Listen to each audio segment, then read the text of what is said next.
여러분, 하나님은 생명의 근원이십니다. 할렐루야. 생명의 근원은 생명을 주시는 분이라. 하나님 외에는 참 생명이 없죠. 아멘. 그 하나님이 우리 하나님이세요. 또 하나님은 복의 근원이셔요. 복을 주시는 분은 하나님밖에는 없으시다. 그 생명과 복의 근원이신 하나님께서 나의 하나님, 우리의 하나님이신 것을 찬양하고 감사합니다. 할렐루야. 감사합니다. 우리 하나님께 감사의 박수 한번 드릴까요? 감사합니다. 하나님이 나의 하나님, 우리 하나님 되신 게 너무 감사하고 감격하고 감동하게 됩니다. 여러분, 우리는 복을 빌어주는 하나님의 자녀들이에요. 할렐루야.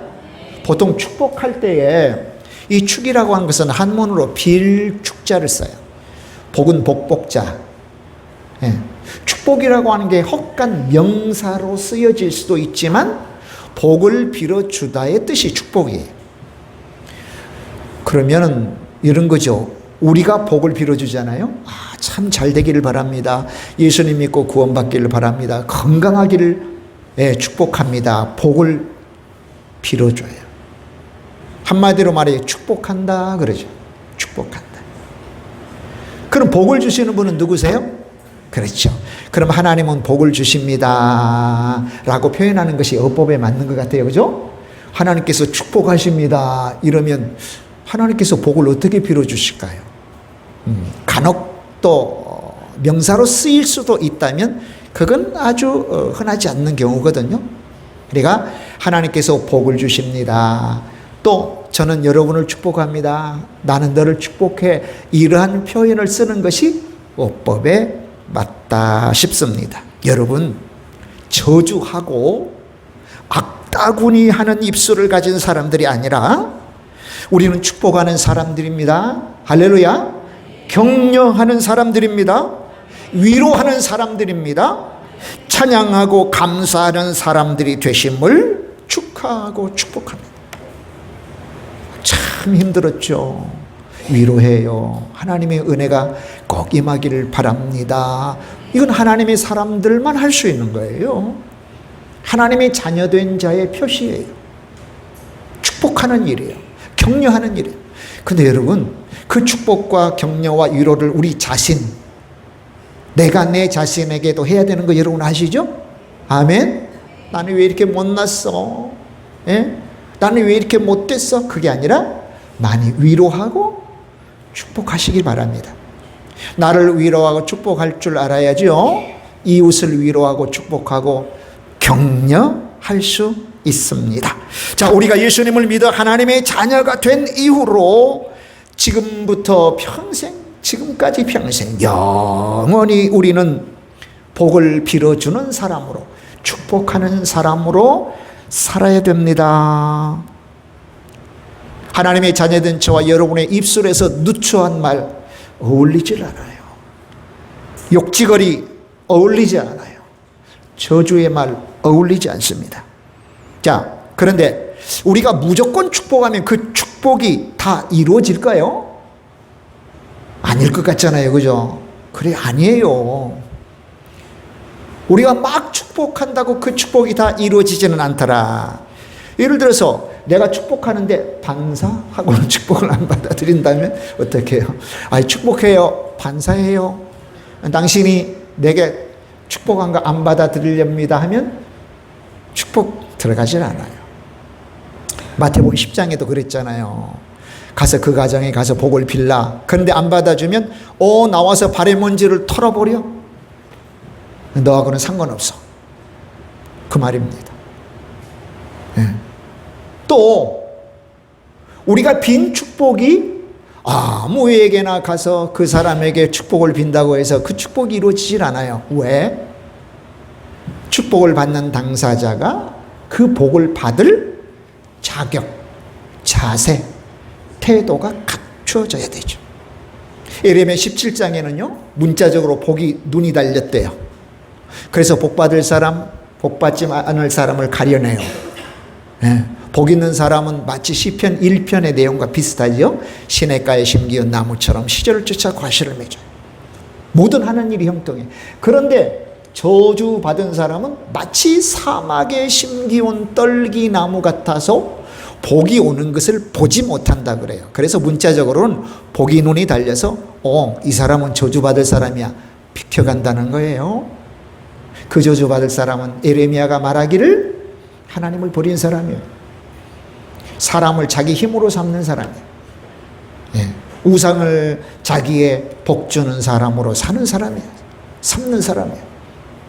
그러니까 자, 우리가 반드시 복을 빌어줘야 된다. 그런데 저 사람은 복 받을 사람이 아닌가 비요 라고 판단할 필요는 없다.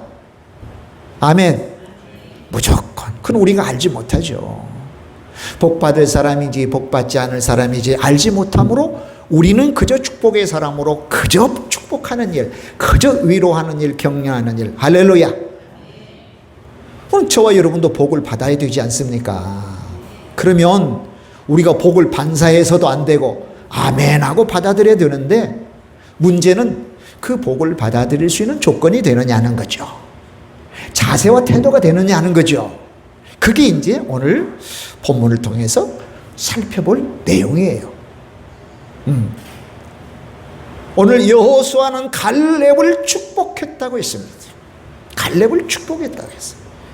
도대체 갈렙이 그 축복을 받아 그 축복이 이루어졌는데, 헤브론이라고 하는 정말 오래된 고성이죠. 아주 유서가 깊은 곳을 기업으로 받았어요. 유산으로 받았어요. 몫으로 받았다는데 축복한 대로 됐거든요. 도대체 갈렙이 어떤 면면이 그런 복을 받을 만한 자세와 태도가 있었는가를 살펴보고자 하는 거예요. 오늘 갈렙 이야기는 바로 저와 여러분에게 주시는 이야기임을 믿습니다. 하나님의 말씀의 속성의 특성, 그 특성상 오늘 갈렙의 이야기는 제3자의 이야기가 아니고 저와 여러분의 이야기라는 걸 염두에 두면서 오늘 말씀을 살펴봐야 될 줄로 믿습니다. 아멘, 아멘, 아멘. 여러분, 여호수아의 특징은 뭡니까? 여호수아서의 특징은 하나님께서 약속하신 것은 반드시 성취된다. 그런데 뭐로 성취하느냐? 믿음으로 성취한다는 거예요.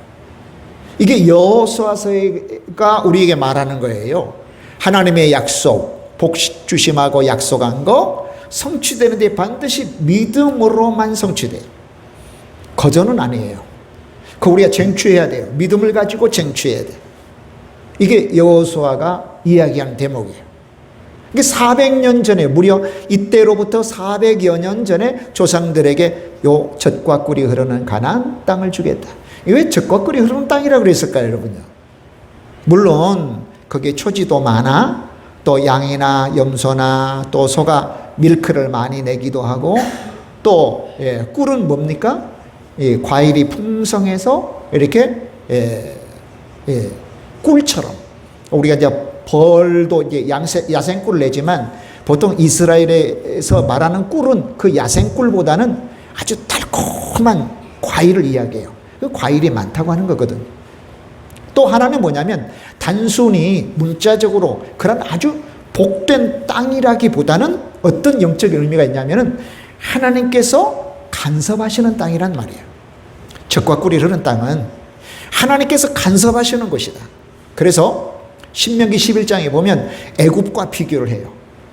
애굽은 나일강 유역에 그 풍부한 물이 단 하루도 가라지 않잖아요. 근데 애굽의 특성은 뭐냐? 발로 수차를 돌려서 물을 퍼야 돼요. 그래서 채소밭에 갖다 물을 부어야 돼요. 그래서 농사해야 돼요. 힘들죠. 근데 가나안 땅은 산지로 됐다. 비가 와도 그게 댐으로 되지 않아요. 스며들어. 그것만 보면 사실은 그게 복지가 아니잖아요. 근데 때에 따라 하나님께서 비를 내려주시면 가서 물을 퍼다가 채소밭에 물을 대어서 조리개로 주어서 뭐 농사 지을 필요가 뭐가 있습니까? 힘이 하나도 안 드는 거예요. 그래서 젖과 꿀이 흐르는 땅이라는 말이에요. 그러니까 환경이나 조건이 아무리 열악해도 하나님께서 간섭하시면 그게 젖과 꿀이 흐르는 땅이 됩니다. 할렐루야. 오늘 저와 여러분의 삶이 반드시 그렇게 돼야 될 줄 믿습니다. 너무 힘들어, 너무 조건이 열악해. 그래도 하나님이 나와 함께 가셔. 그럼 내 삶은 젖과 꿀이 흐르는 땅이 되는 거죠. 아멘. 여러분, 신명기에서 모세는요, 이 약속의 땅을 주실 거라고 하는 걸 무려 69번이나 이야기를 해요. 약속의 땅을 하나님 주신다. 반드시 주신다. 그게 차지해라. 그래서 지금 여호수아와 그 백성들이 믿음을 가지고 바로 이 약속의 땅으로 들어온 것입니다. 자, 여호수아서 1장부터 12장까지는 정복의 내용. 그 다음에 13장부터 24장까지는 13장부터 24장까지는 이제 분배하고 정착의 내용을 기록하고 있습니다. 자, 13장, 오늘 우리가 14장 보는데 앞장 좀 설명할 필요가 있잖아요. 여호수아가 늙었습니다. 나이 많아서 이제 미처 정복하지 못한 땅을 소개하면서 모세가 이미 주기로 약속했던 요단강 동편 땅, 지금의 요르단 지역을 거론해요. 그곳을 루벤 지파, 갓 지파, 므낫세 2분의 1 지파, 반지파죠. 절반 지파예요. 지파에게 할당한다, 분배하는 내용이 있습니다. 그리고 오늘 우리가 읽어본 14장, 이제 요단강 서편 지역을 분배하는데 우선 누가 나서서 이야기를 하냐면 갈렙이라는 사람이 나서서 이야기를 해요. 그러면서 45년 전의 일을 회고하는 거예요. 여호수아여, 45년 전에 이러한 일이 있었다는 것을 당신이 너무나도 잘 압니다. 왜냐하면 같이 있었거든요. 그 이야기를 회고하는 거예요. 이야기의 골자는 뭡니까? 민수기 14장이 배경이 되어집니다. 여호수아 14장이죠. 하나님께서 외우기 쉽도록 14장을 같이 배치해 놨어요. 믿거나 말거나. 그러니까 민수기 13장 14장에 가면 지금 갈렙이 회고한 내용이 그대로 자세히 기록됐어요. 여러분도 너무나도 잘 아는 내용이에요. 12명의 정탐꾼을 가데스 바네아라고 하는 곳에서, 이건 가나안의 남쪽 관문이거든요. 40일간 탐지하고 와서 보고를 해요. 근데 어떤 보고를 합니까? 악평, 부정적 보고를 해요. 와, 열매도 많고 맛도 있고, 과연 하나님이 말씀하신 대로 젖과 꿀이 흐르는 땅입니다. 그런데 성곽이 하늘로 솟았고요, 거기는 어마어마하게 키가 큰 아낙 사람들이 살고 있습니다. 그들이 보기에도 우린 메뚜기같이 보입니다. 못 갑니다, 못 가. 그런 부정적인 보고를 하죠. 사실은 부정적인 보고가 촉발이 됐죠. 그게 진정한 원인 아니죠. 진정한 원인 뭐예요? 불신이죠. 이스라엘 백성들이 하나님의 약속을 단단히 믿었다면 부정적인 보고를 해도 아니야, 하나님이 함께 하시면 우리 갈 수 있어 라고 하지 않았겠어요? 울고 불고 난리가 났습니다. 14장 1절, 민수기 14장 1절, 막 천막 밖에 나와가지고 온 백성이 뒤집어졌어요. 지도자 세워서 애국으로 돌아가자 그래요.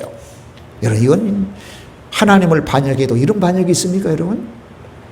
그러니까 여호수아와 갈렙이 나서서 자기의 옷을 찢으면서, 이 사람들아, 하나님께서 우리에게 주심하고 약속한 건 반드시 이룰 줄 우리는 믿는다. 오히려 그들은 잘 차려진 밥이다, 밥. 우리의 밥이다. 그런 보고를 해요. 그런 말을 해요. 그 이야기를 쭉 하는 거예요. 그러자 민수기 14장에 여호수아와 갈렙만이 바로 이 약속의 땅으로 들어가리라, 그 외 백성들은 들어가지 못할 것이라고 하는 하나님의 선고가 내려지죠. 그 이야기를 지금 오늘 여호수아에게 하면서 45년 전에 나에게 약속한 거, 하나님의 사람인 모세가 나에게 약속한 거 내가 이제 받아야 되겠소라고 해요. 이 산지를, 헤브론 산지를 나에게 주십시오. 이 산악지대를 나에게 주십시오. 좋은 평평한 지역이 아니에요. 산악지대를 나에게 달라. 그건 이미 약속한 것이다. 예. 그러면서 내가 하나님을 온전히 쫓았다. 또 보고해도 하나님께 성실히 보고했다. 예. 그리고 우리 하나님 앞에 충성했다. 내가 하나님 앞에 충성한 것 모세 지도자도 너가 충성했으니까 너는 가나안 땅을 기업으로 받을 수 있다라고 말씀하셨다. 당신도 알지 않느냐? 그러니까 내게 그 산지를 달라, 기업으로 달라고 이야기한 대목이에요. 오늘 그 우리가 살펴보려고 하는 것입니다. 여러분, 자, 분배하는데 자, 싸워서 승리하는 게 힘들까요? 분배하는 게 힘들까요? 그렇죠. 분배하는 게 힘들 거예요. 왜냐하면 싸우는데 힘을 모으면 되긴 하지만 분배하는 데는 각자의 이익이 달라요. 네. 이렇게 옆에 보니까 나보다 더 커. 내 거보다 더 많아. 이게 우리 사람의 속성입니다. 가만히 생각해 보시면요. 내가 받는 고난은 다른 사람이 받는 고난보다 훨씬 커 보여요. 내가 받은 복은 다른 사람이 복보다 커 보여요, 작아 보여요? 왜 그럴까요? 왜 그럴까요? 저와 여러분 가지고 있는 속성이에요, 속성. 내가 받은 복은 다른 사람이 받은 복보다 작아 보이고 내가 받는 고난은 다른 사람이 받는 고난보다 훨씬 커 보여요. 그러니까 감사하지 않죠. 그러니까 원망한 거예요. 그래서 하나님은 감사해라, 그렇지 않다. 감사해라, 따져봐라, 감사하라, 그렇게 하는 거거든요. 그래서 이 땅을 분배하는 데는 하나님께서 뭘 하냐면은 제비 뽑기를 하라고 그래요. 제비 뽑기. 그래서 이 제비 뽑기는 말이죠. 제비 뽑기는 경제의 원리가 아니라 은혜의 원리예요. 누가 더 많이 갔느냐, 누가 더 적게 갔느냐 하는 것이 아니라 은혜의 원리. 또 어떤 원리입니까? 또 하나는 사랑의 원리입니다. 글자가 좀 이렇게 깨지네요. 컴퓨터를 바꿔서 그런가 봐요. 사랑의 원리예요. 더 많이 가지느냐 적게 가는지 아니에요. 그런데 놀랍게도 제비를 뽑아봤더니 숫자가 많은 지파는 큰 곳을 할당받았어요. 그러니까 하나님의 역사는 하나도 틀림이 없어요. 어그러짐이 없어요. 제비 뽑아서 다들 만족해 하면서 땅 분배를 했습니다. 아주 공평하게 분배를 했습니다. 그리고 나서 바로 좀 전에 제가 말씀드린 대로 갈렙이 여호수아에게 나와서 그런 요청을 하는 거예요. 45년 전에 내게 약속했던 기업을 달라. 내 나이 85세다. 그래서 여러분 어떻게 가나안 정복 전쟁이 몇 년인가 계산이 되느냐 하면 바로 이 갈렙의 나이를 밝혀서 계산이 되는 거예요. 갈렙의 나이. 그래서 정복 전쟁은 7년으로 카운터가 되는 것입니다. 갈렙은 말합니다. 12절에 여전히 40년이 지난 이후에 아낙 자손이 여전히 살고 있다. 여러분, 아낙 자손은, 아낙이라는 것은 목이 길다 뜻이에요. 그러니까 목이 길면 팔다리도 길어. 전체적으로 키가 크다는 거죠. 여전히 아낙 자손이 살고 있고 성곽은 높고 견고하다. 그러나 하나님께서 함께 하시면, 하나님께서 나와 함께 하시면 하나님의 말씀대로 그들을 쫓아낼 수 있다라고 하는 겁니다. 자, 12절에 한번 확인해 보십시다. 12절 한번 읽어보겠습니다. 그날에 여호와께서 말씀하신 이 산지를 지금 내게 주소서. 당신도 그날에 들으셨거니와 그곳에는 아낙 사람이 있고 그 성읍들은 크고 견고할지라도 여호와께서 나와 함께 하시면 내가 여호와께서 말씀하신 대로 그들을 쫓아내리다. 아멘. 그랬더니 여호수아가 갈렙을 축복했다는 것입니다. 13절 여호수아가 여분네 아들 갈렙을 위하여 축복하고 헤브론을 그에게 주어 기업을 삼게 하매. 헤브론이 그니스 사람 여분네 아들 갈렙의 기업이 되어 오늘까지 이르렀으니 이는 그가 이스라엘 하나님 여호와를 온전히 쫓았느니라. 네. 오늘 본문을 읽으면서 갈렙의 이미지가 떠오를 거예요. 여러분 어떤 이미지들이 떠오릅니까? 가령 어떤 사람들을 보면 부정적 이미지가 떠오르고 어떤 사람은 긍정적 이미지가 떠오르고 어떤 사람은 섞여서 떠오르잖아요. 아, 저 사람 좀 나약하다, 비겁해 보인다, 소심해 보인다, 두려워한다, 겁이 많아, 위축되어 있어, 지나치게 염려와 걱정과 근심에 쌓여있는 그런 이미지들이 있잖아요. 근데 어떤 사람을 보면 와, 참 부지런하구나, 부지런한 이미지가 있어. 또 매사에 긍정적인 태도를 가지고 있어요. 그리고 성실합니다. 또 담대합니다. 두려워하지 않습니다. 이런 이미지들이 있지 않습니까? 때로는 섞여 있을 수도 있어요. 그럼 여러분 갈렙의 이미지는 어떤 이미지인가요? 갈렙의 이미지 오늘 말씀 가운데 있거든요. 실은 말씀 가운데 한번 7절 보면요, 갈렙의 이미지 7절 한번 봅시다. 7절, 자, 내 나이 40세에 여호와의 종 모세가 가데스 바네아에서 나를 보내어 이 땅을 정탐하게 하였으므로 내가, 그렇죠, 성실한 마음으로 그에게 보고하였고. 성실, 예. 보통 집에 가훈, 성실, 여러분 참 좋은 가훈을 가지고 있으세요, 여러분. 예. 지금은 이 학교 우리 각 학급마다 그런 급훈이 있는데 어떤 급훈이 있는지 모르겠어요. 거기도 성실이라는 급훈 가지고 있는 교실도 있을 수 있어요. 성실 대단히 중요하죠. 성실처럼 중요한 덕목이 어디가 있을까요? 그죠? 성실이라고 하는 이미지가 떠오릅니다. 그 다음에 긍정이라고 하는 이름도 떠올라요. 그죠? 예. 그렇지 않습니까? 45년 전에 가데스 바네아에서 10명의 부정적인 보고를 한 사람들에 비해서 2명의 긍정적 보고를 한 사람 중에 하나가 갈렙이고요.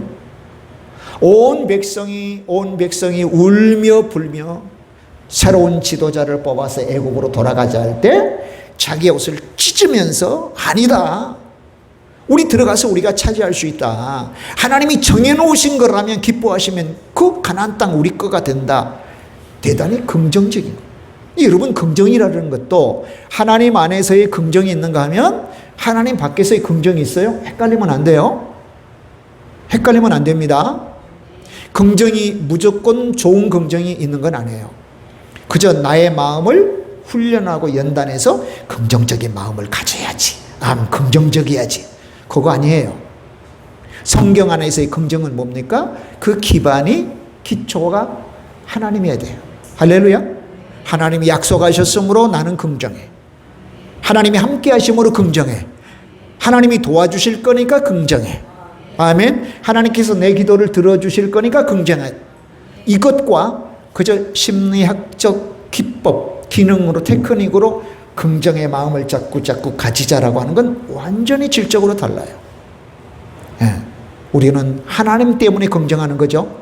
지금 갈렙을 보십시오. 갈렙은 10명의 정탐꾼에 대해서도 긍정하는, 믿음을 가졌고요. 온 백성을 향해서도 긍정하는 믿음을 가졌습니다. 그리고 오늘 7절에 나온 대로 성실했습니다. 자, 8절 보자고요. 나와 함께 올라갔던 내 형제들은 백성의 간담을 높게 하였으나 나는 내 하나님 여호와께 뭐 했다? 그랬죠. 충성했다. 나중에 이 충성이라는 단어는 14절에 온전함이었다라 온전으로 바뀌어요. 같은 단어입니다. 히브리어 단어는 같아요. 근데 한글 성경에는 충성으로 번역됐고 8절은 14절은 온전히 쫓았다라고 번역됩니다. 그런 이미지가 있습니다. 자, 10절. 이제 보소서 여호와께서 이 말씀을 모세에게 이르신 때로부터 이스라엘이 광야에서 방황한 이 45년 동안 여호와께서 말씀하신 대로 나를 생존하게 하셨나이다. 내가 오늘 85세로 돼. 강건해요. 팔팔해요. 그죠? 갈렙의 이미지 팔팔해요. 팔팔해요. 갈렙을 만나보지 않았지만 오늘 이 구절 보니까 수염을 갈기처럼 휘날리고 말이죠. 이 갑옷을 딱 입고 칼을 차고 척척 나와가지고 이 산지를 내게 주십시오. 나 이렇게 강건합니다. 이렇게 팔팔합니다. 그런 이미지가 떠오르지 않겠어요, 여러분요? 쭈글쭈글한 할아버지가 아니라 허리가 꼿꼿하면서 그런 이미지가 떠올라요. 너무 좋아요. 자, 그 다음에 11절 보자고요. 모세가 나를 보내던 날과 같이 오늘도 내가 여전히 강건하니 내 힘이 그때나 지금이나 같아 싸움이나 출입에 감당할 수 있습니다. 당당합니다. 기세 등등해요. 그리고 12절 그날에 여호와께서 말씀하신 이 산지를 지금 내게 주셔서 당신도 그날에 들으셨거니와 그것이 하는 아낙 사람도 있고 그 성읍들은 크고 견고할지라도 여호와께서 나와 함께 하시면 내가 여호와께서 말씀하신 대로 그들을 쫓아낼 수 있습니다.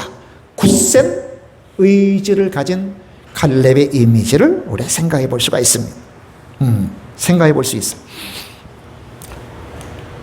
네,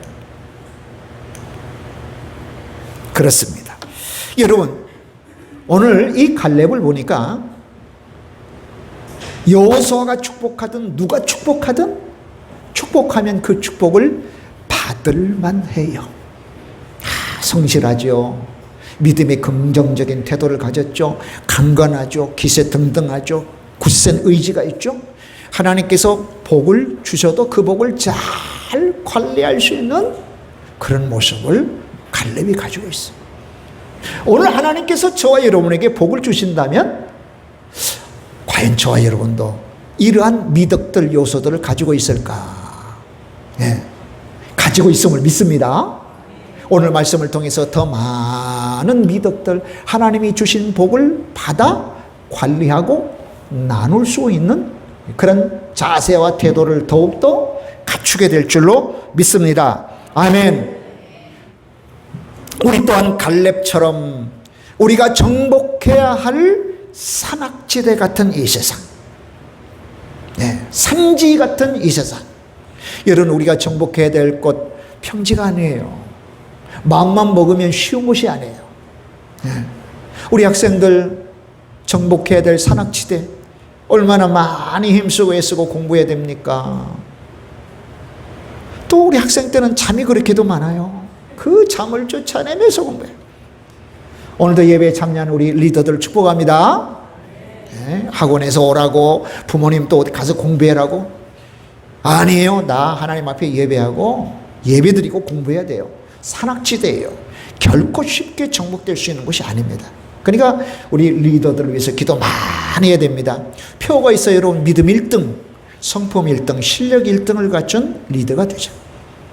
여러분, 하나님은 우리에게 안식의 복도 주셨지만 엿새 동안은 뭐 하라고 했죠? 그렇죠. 힘써 일하라고 했습니다. 우리 그리스도인들은 힘써 일해야 돼요. 직장에서도 힘써 일해야 돼요. 직장에서도 힘써. 사장님에게 돈 많이 벌어다 줘야 돼요. 그 사장님이 나를 인정해야 돼요. 저 예수님 믿는 사람 인정해. 사업을 할 때도 힘써 하셔야 됩니다. 근데 힘으로는 역부족이니까 기도하잖아요. 기도해 달라고 하잖아요. 여러분, 사업터도 산악지대예요. 산지예요. 산지예요. 오늘 우리 청년들 예배하지만 우리 청년들의 삶, 전 삶을 정착시키는 단계에 있는 우리 청년들의 삶도 산악지대입니다. 쉽질 않아요. 믿음의 배필들 만나야 되는데 믿음의 배필들을 쉽게 만날 수 있나요? 쉽지 않죠. 그래서 더 많이 기도하고요.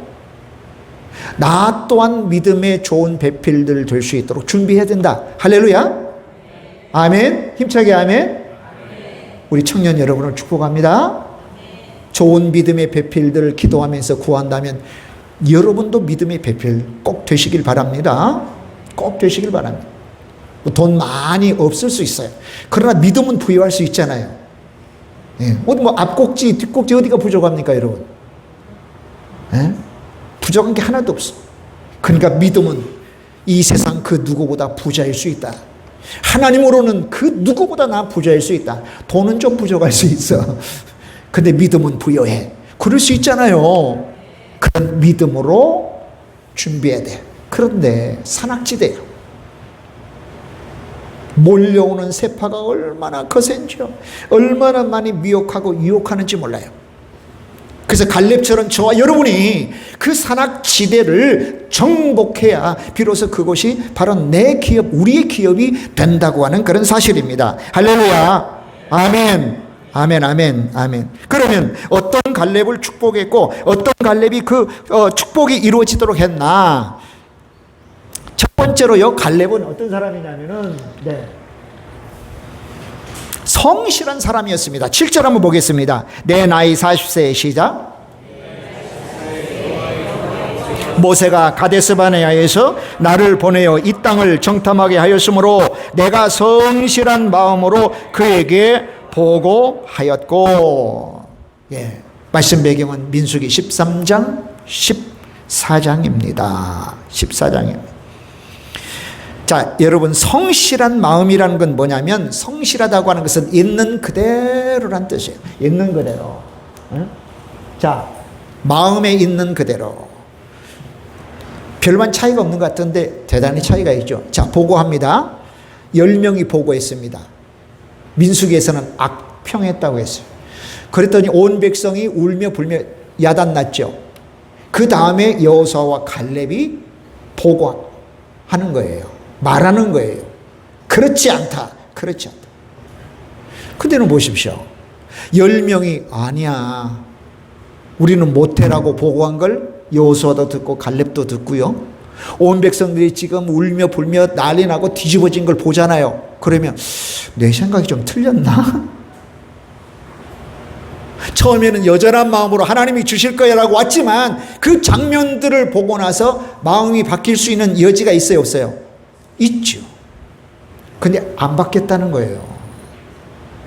그런 걸 들어도 그 장면을 봐도 마음이 있는 그대로 보고했습니다. 그 뜻이에요. 마음에 있는 그대로 하나님이 우리에게 주시면 그들은 우리의 밥입니다라고 보고했다는 것이죠. 그게 성실이에요. 오늘 우리가 예수님을 믿는 순간부터 하나님 앞에 갈 때까지 여전한 마음으로 아멘. 너 믿음 생활에서 벗어나. 너 좀 이렇게 믿음 생활 좀 쉬어. 너 교회 좀 쉬어. 라고 해도 아니야. 나는 처음 예수님을 믿는 순간부터 지금까지 아니야. 앞으로 하나님 앞에 갈 때까지 나 이 믿음 바꿀 수 없어. 라고 하는 게 성실이라는 거예요. 성실. 아멘. 아멘, 아멘. 그러니까 애초에 그 생각이 다른 것들에게 섞여서 나타나지 않았다는 겁니다.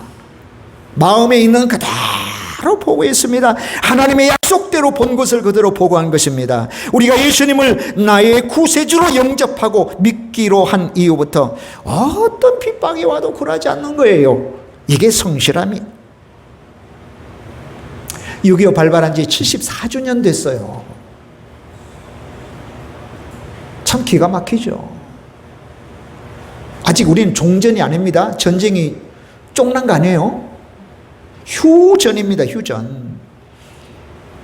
며칠 전에 송화초등학교 이렇게 운동장 걷고 있는데 무슨 폴리스 라인이 쳐졌어요. 놀이터에. 뭐냐 하고 봤더니 오물풍선이 떨어졌대요. 여기까지 날라왔어요. 북한에서 요즘 오물풍선 날리잖아요. (6.25) 때 유독 전라도 쪽의 교회들이 순환을 많이 당했습니다. 왜 순환을 많이 당했겠어요? 신앙 지키려고 그러니까 순환 당했죠. 아, 나 예수 안 믿어요. 그러면 순환 당할 필요가 뭐가 있겠어요?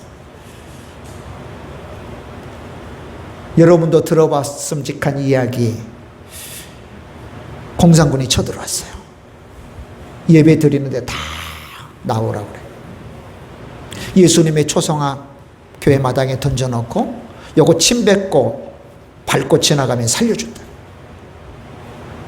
어른들 겁이 나가지고 침 뱉고 발로 밟고 지나가는데 주일학교 여자애 하나가 침 맺고 발에 짓밟힌 예수님의 초상화 안고는 자기 옷으로 울면서 닦아요. 나는 그럴 수 없다. 근데 놀라운 일이 벌어졌어요. 거기는 군인, 공산 군인, 북한 군인 하나가 누가 참 신자인지 누가 거짓 신자인지 여기서 밝혀졌다고 했어요. 그래서 다 총살로 죽였대잖아요. 그 여자애 하나 남겨놓고. 성실함이라고 하는 건 뭔가요? 예수님 믿은 이후부터 어떠한 요소에도 굴하지 아니하고 하나님을 믿는 거예요.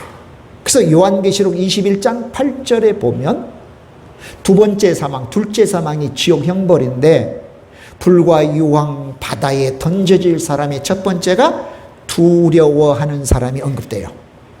두려워하는 자들과. 두려워하는 사람 뭐냐? 처음에 예수님 믿기로 했다가 로마의 극심한 핍박 때문에 나 예수님 안 믿어요. 나 이제 안 믿을게요. 바로 그 사람이 지옥 형벌에 던져질 첫 번째로 거론되어집니다. 오늘 저와 여러분 성실함이 있습니까? 누가 축복해도 그 축복이 이상하지 아니한, 누가 축복해도 그 받을 축복이 이상하지 않는 사람, 성실한 사람. 할렐루야. 하나님에 대해서 성실해. 믿음에 대해서 성실해. 예수님의 몸인 교회에 대해서 성실해. 성실해. 자, 두 번째는 8절입니다. 온전히 쫓았습니다. 자, 8절 읽어보겠습니다. 8절 시작. 나와 함께 올라갔던 내 형제들은 백성의 간담을 높게 하였으나 나는 내 하나님 여호와께 충성하였으므로. 그랬죠. 충성했다라고 해요. 8절은 충성했다. 그럼 14절에는 이 단어가 어떻게 하냐면 이스라엘 하나님 여호와를 온전히 쫓았다. 원래 이제 히브리는 말레라고 하는 단어입니다. 말레. 예. 할레 말레 그게 아니라 말레라고 하는 게 8절에는 충성으로 번역됐고요. 14절은 온전함으로 번역됐어요. 같은 단어입니다. 여러분, 성실함이 끊이지 않고 계속되면 바로 이 충성이 되고 온전함이 돼요. 왜냐하면 이 충성이나 온전함의 뜻은 뭐냐면 채워지다 뜻이에요. 채우다. 따라서 봅시다. 채우다. 채워지다. 예를 들어서 통 속에 물이 채워지다의 뜻도 바로 이 말레의 뜻이고요. 시간적으로도 채워지다 뜻이 이 말레의 뜻이에요. 네. 저와 여러분의 충성된 그런 신앙, 온전한 신앙은 하루아침에 돼 안 돼요? 안 돼요. 하루아침에 안 돼요. 네. 이제 예수님 믿기 시작한 여러분 너무 급하게 마음 잡수지 마셔요. 한 걸음 한 걸음 하면 돼요. 다음 주까지 생각할 필요 없어요. 이번 주 오늘 내가 하나님 앞에 감사하고 찬양하고 기도하고 또 말씀 보고 말씀대로 사는 거, 이걸 성실히 끊이지 않고 계속되면 충성이 되고 온전함이 돼요. 채워지는 것입니다. 예? 여러분, 이렇게 충성하고 온전한 신앙 되려면 어떻게 해야 돼요? 하나님을 믿어야 되는데 어떤 하나님? 히브리서 11장 6절에 말씀하신 하나님. 예. 자, 하나님께 나아가는 자는 하나님이 계신 것과 두 번째 자기를 찾는 자들에게 상 주시는 이심을 믿어야 할지니라. 할렐루야. 예. 하나님을 찾는 자, 또 하나님께 나아가는 자, 상 주시는 하나님을 반드시 믿으라는 거예요. 지금은 그 상이 내게 보이지 않아도 내가 하루하루 한 걸음 한 걸음 주 앞에 나갔더니, 성실함으로 나갔더니, 그래서 가득 채웠더니 하나님께서 내게 반드시 상을 주시더라. 할렐루야. 그래서 사도 바울도 내가 선한 싸움을 다 싸우고 믿음을 지키고 달려갈 길을 마쳤더니 의의 면류관 내게 주실 거라고 그렇게 확신한 거 아니겠습니까? 여러분, 일마다 때마다 하나님 찾아야 되죠. 하나님이 내게 상 주시는 이심을 믿어야 되겠죠. 그렇게 하려면 뭐가 급한지 뭐가 중요한지 알아야 됩니다. 이거 우선순위라고 합니다. 내 삶 속에 무한정 시간이 있는 것도 아니고 무한정 기회가 있는 것도 아니니 가장 중요하고 급한 것을 내가 먼저 하는 거예요. 이게 우선순위 삼는 거거든요. 이거 훈련하셔야 됩니다. 네. 왜 오후 예배 시간에 못 나와요? 목사님 청소해야 돼요. 청소해야 된대요. 그래서 예배 시간에 못 나온대요. 빨래하고 청소해야 되는데 아우 빨래하고 청소하는 게 못해가지고요. 그 시간에 꼭 해야 돼요. 그럼 뭐가 중요할까요, 여러분요? 여러분, 우리는 하나님과 우리 사이에 빈틈이 생기지 않도록 해야 합니다. 마귀가 하나님과 나 사이에 들어오지 않도록, 어떤 사람이 하나님과 우리 사이를 비집고 들어오려고 해도 여지를 줘서는 안 됩니다. 틈을 줘서는 안 됩니다. 이런 친밀한 교제, 이런 친밀한 관계가 될 때 어떤 축복을 해도 그 축복은 범사가 잘 되게 하고 강건함에 이르게 합니다. 할렐루야. 갈렙이 그런 삶을 살았다는 거예요. 그러면서 오늘 우리 또한 그런 삶을 살도록 강력하게 요청하고 있습니다. 자, 세 번째는 하나님과 함께 했습니다. 네. 하나님과 함께 했습니다. 세 번째 11절 읽어볼까요? 시작. 모세가 나를 보내던 날과 같이 오늘도 내가 여전히 강건하니 내 힘이 그때나 지금이나 같아서 싸움이나 출애비 감당할 수 있으니. 12절 그날에 여호와께서 말씀하신 이 산지를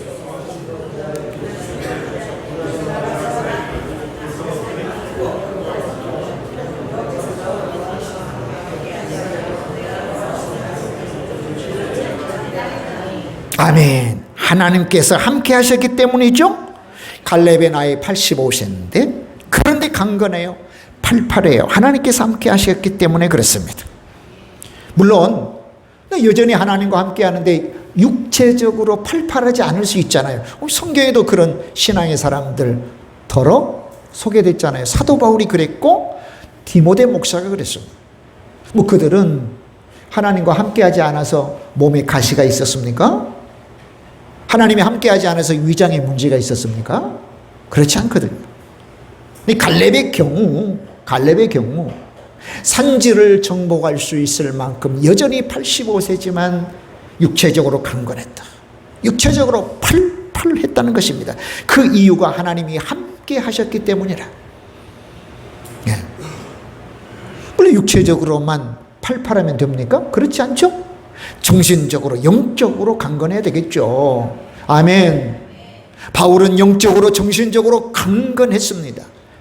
그러니까 하나님, 내 몸에 가시 빼주세요 했더니 아니야. 너의 연약함으로 오히려 나의 강한 능력이 너에게 임한다 라고 했을 때 바울은 그 말 뜻을 알아챘어요. 그 말 뜻을 알아챘어요. 여러분, 하나님께서 우리와 함께 하실 때에 우리와 동행할 때에 영육 간에 강건케 됨을 믿습니다. 아멘. 육신이 원래 좀 약해도 영적으로 강해서 커버해 나가고 여전히 하나님 앞에 새로운 그런 모습으로 서게 됨을 분명히 믿습니다. 하나님이 함께함으로. 자, 노년을 위한 마음 공부. 노년을 위한 마음 공부라는 책이 있어요. 피델리스 루베르트라고 하는 사람이 노년을 위한 마음 공부라고 하는 책에서 인생 곡선 하나가 소개돼요. 이렇게 라운드 되어지는 거 있죠, 그죠? 라운드 되어지는 건 뭐냐면 노화, 우리의 몸의 변화된 상태. 그래, 왼쪽에서는 어린 아기, 어린 아이였다가 청소년, 그 다음에 젊은 청년, 장년으로부터 우측으로 갈수록 노쇠해지잖아요. 노화는 조금은 이렇게 멈출 수 있지만 어떻게 노화를 멈추게 하는 게 가능한가요? 불가능하잖아요. 그죠? 이건 자연스러운 모습이에요. 자연스러운 모습. 근데 직선 하나가 있어요. 직선 하나. 이 직선 하나는 뭐냐면 시간이 지나가도 디클라인 되지 않죠? 우측으로 쭉 뻗어요. 저 직선이 뭐냐면 정신적인 면을 가리키는 그런 직선입니다. 그러니까 나이가 들어도 결코 정신이 노쇠해지지 않는다는 것입니다. 육체는 노쇠해질 수 있어요. 근데 정신은 노쇠해지지 않아요. 저는 저기에 덧붙여서 영적인 면도, 영적인 것도 말씀을 드리고자 합니다. 영적인 발달도 이와 같다고 생각합니다. 극한 상황이라고요. 나이가 드셨다고 해서 극한 상황을 이겨내지 못하는 게 아니에요. 그래서 저 책에는 뭐냐면 에스키모인 둘 사례를 이야기해줘요.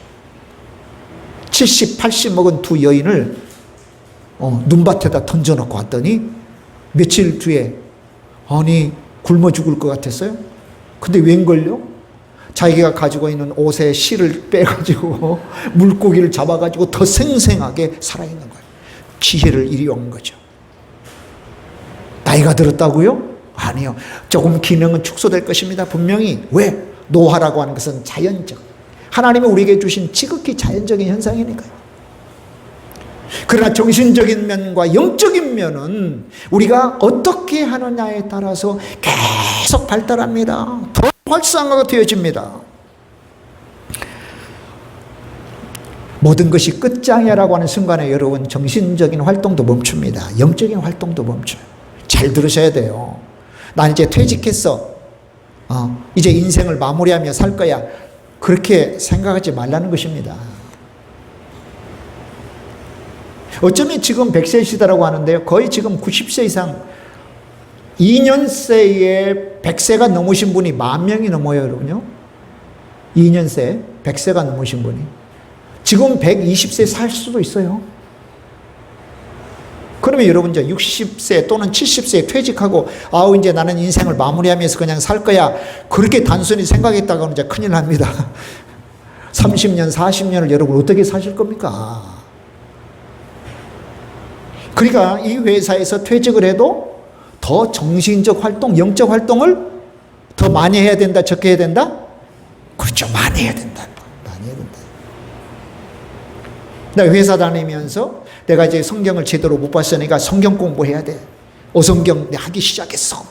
나 전도해야 돼. 우리 교회 와가지고 꽃밭에 꽃 가꾸고 꽃 심고 말이죠. 네? 또 그동안에 축적된 놀라운 기술들 있잖아요. 사회 곳곳에 다니면서 기술 가르쳐 주면서 그런 활동을 해야 됩니다. 끊임없이 움직이셔야 됩니다. 끊임없이. 나이가 드실수록 끊임없이 움직이고 정신적인 활동하고 외국어도 배우기 시작하시고요. 악기도 배우기 시작하셔야 됩니다. 아멘 안 하세요? 아멘이셔야 돼요. 아멘. 악기 배워서 내가 찬양돼. 악기 배워가지고 내가 특송해야지. 퇴직하셔도 바로 그런 활동을 하셔야 됩니다. 그래야 직선, 정신적인 발달, 영적 발달이 계속 되어진다고 하는 그런 사실을 우리가 입증해내야 된다는 거죠. 지금 갈렙 나이 85세, 나 팔팔합니다. 이 산지 내게 주십시오. 마무리하겠습니다. 여러분, 우리는 축복의 사람들, 축복받는 사람들이잖아요. 당연히 마땅히 축복하는 삶을 살아야 되고 축복을 받는 삶을 살아야 됩니다. 나이 많이 있지만, 나이 많았지만 산악지대를 할당받은 이 갈렙이 축복을 받고 기업을 얻은 것은 축복을 받을 만한 자세와 태도 때문이었다. 그게 성실함이었다. 성실함. 있는 그대로 시류에 흔들리지 않고 섞이지 않는 거예요. 뭐 다른 것들이 섞이지 않는 거예요. 성실함. 두 번째는 충성했습니다. 온전했습니다. 충성.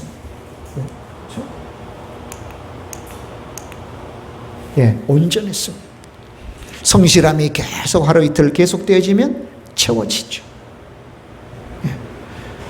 그리고 세 번째는 하나님과 항상 동행했다. 하나님과 항상 동행했다. 과연 축복받을 만한 조건입니다. 이 조건들 저와 여러분도 잘 갖추어서 축복의 사람이 될 뿐만 아니라 축복하는 사람이 될 뿐만 아니라 축복을 받아 복을 받아 그 복을 누리고 나누는 그런 하나님의 사람들이 꼭 되시길 바랍니다. 이 여호수아서에 어울리는 그런 하나님의 요청에 응하는 하나님의 사람들 되시길 바랍니다. 기도하겠습니다. 하나님